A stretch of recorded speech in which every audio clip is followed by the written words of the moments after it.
Okay, Dean, well, first of all, let's look back at the previous game. What did that tell you about your team, the fact that it all came so late, everything happened late on, but they managed to hang in there and get something out of the game? Yeah, I mean, I thought we deserved something out of the game. That was the minimum we deserved. We started the game really well, probably lost a little bit of confidence when they scored, and that's something that we've had to speak to the players about, not to catastrophise situations that happen in the game, because we were well on top, and that was their first real opportunity. Albeit it was given to them by the official, a bit of a soft penalty. But we got back in at half time and regrouped, and our second half performance was a lot better.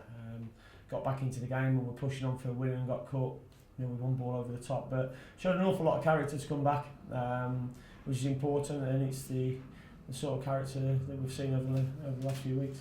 Is that something that I was going to ask? Is that something that's going to be perhaps needed more over the season? Is something that you've seen growing perhaps over the last few weeks? Yeah, I mean, we took the big hit when we got beat at Norwich, and we had a good chat after that, and the players responded magnificently. They showed a determination and a desire to get better, and I think certainly the performances have showed that at times.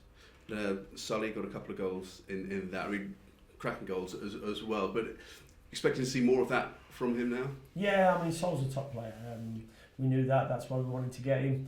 He's proven that in the league below when he was at Shrewsbury, and I'd seen him a number of times playing there, and we were thankful that we got him on loan. He's probably not started as many games as he would have liked to, but when he's certainly made an impact when he's come on from the bench, and I think that's just a small part what we've seen of him the last game.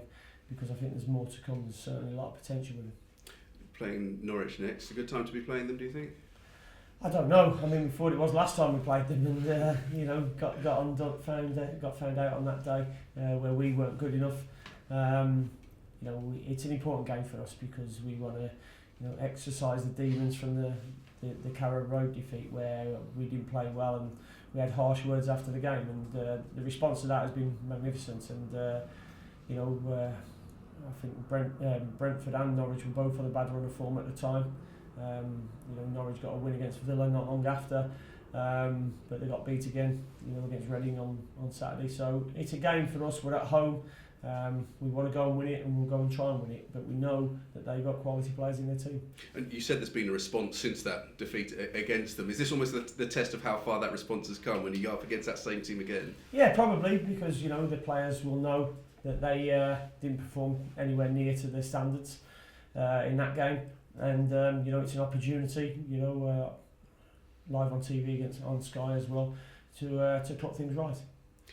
Alex Neil's been under a bit of pressure, bearing in mind the expectations that they had at the start of the season. Is that pressure justified, or is it just simply what happens in this league? It's a difficult league and you can't expect or predict anything? I think it's a tough league. I mean, you just look at the size of the football clubs in this league. There's always going to be pressure on everyone.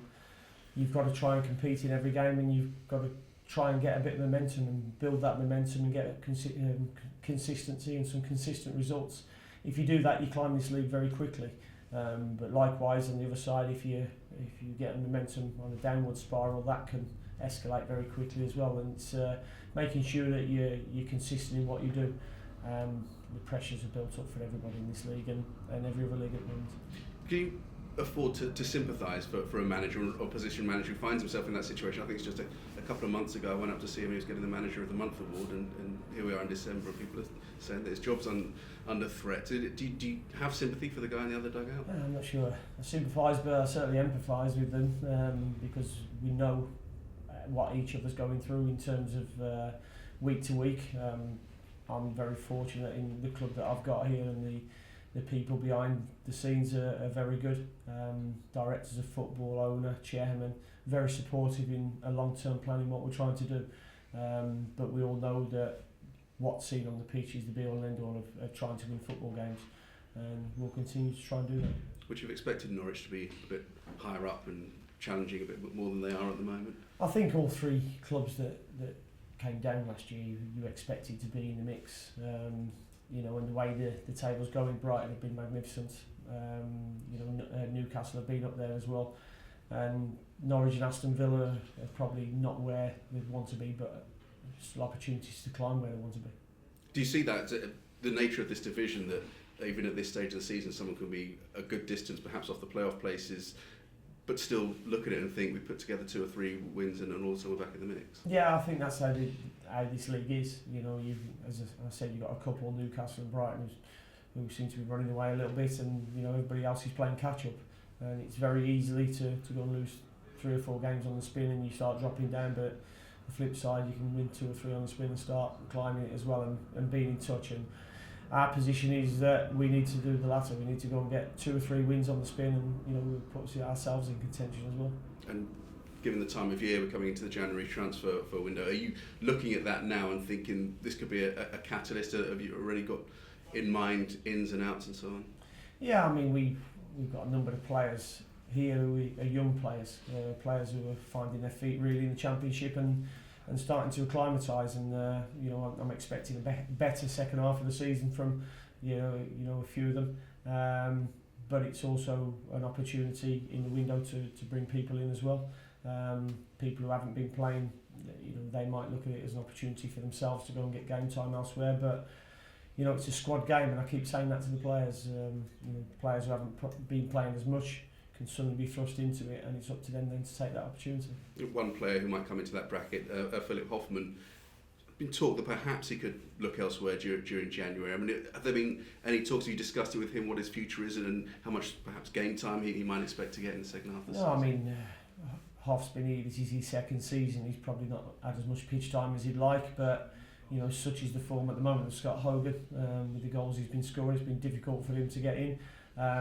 He's 15-20 minute cameo on Monday against Cardiff was a good cameo, and that's more of what we want to see from Phil. And you know, there's been no discussions on him going out of here. You know, he works hard every day, and what players want is to get on the football pitch, and if he produces cameos like that, he's more likely to get on the pitch than not. Just in terms of perhaps people coming in, have you had those discussions in terms of money available or positions identified that said, I need a striker, I need a midfielder, I need... Yeah, I mean, we have regular recruitment meetings, you know. We've got Andy Scott as our chief scout and 2 co-directors of football who we sit down and talk about possible things that might happen and might not, and positions we're looking for, and that's a continuous theme, you know, throughout the season. And just finally, just mentioning Philip there before and the form that Hogan's been in, would you consider perhaps starting the 2 of them, or is Philip best off the bench at the moment, coming up and making those cameos?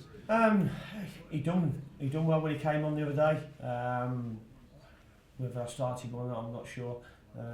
He's certainly done well enough in B team friendlies and games that he's played to warrant a place. You know, but he knows that he has to work as hard as he can to get in there. He's probably a little bit too heavier in the season. He's lost that now, and he looks back to his fighting weight, and he looks determined to get into the team.